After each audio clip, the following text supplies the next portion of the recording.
The NTSB is now on the scene of another tragic aviation accident. A small commuter plane with 10 people on board disappeared on its way to Nome, Alaska. This happened Thursday afternoon. The Coast Guard says they found the wreckage on Friday. There were no survivors. Jacqueline Lee reports. The Coast Guard releasing this photo showing the mangled wreckage of a small commuter plane that vanished over open water in Alaska. The Bering airplane took off from Unalakleet shortly after 2:30 p.m. Thursday on its way to the Nome airport.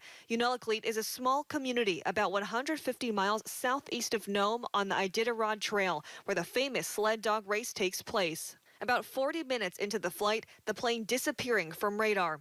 Air traffic control radioing the plane. Low altitude alert, Bering Air 445. Check your altitude immediately. Moments later. Bering Air 445, Anchorage Center, radar contact lost.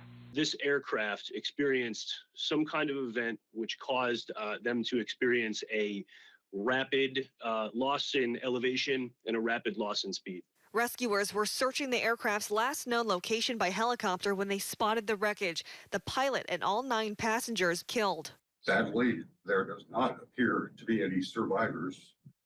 On behalf of my fellow Nomites, I extend our collective condolences and support to the families and loved ones of the passengers and pilot. Authorities now quickly working to recover their bodies before high winds and heavy snow moves into the area.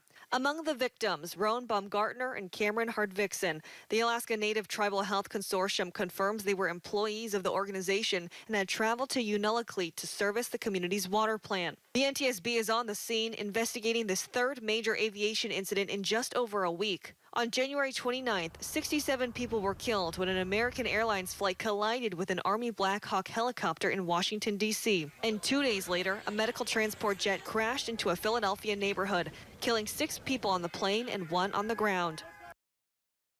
Now, that was Jacqueline Lee reporting, and we're also finding out, here's a new update for you tonight. According to a social media post by the Nome Volunteer Fire Department in Alaska, the bodies of all 10 victims of this devastating crash have been recovered.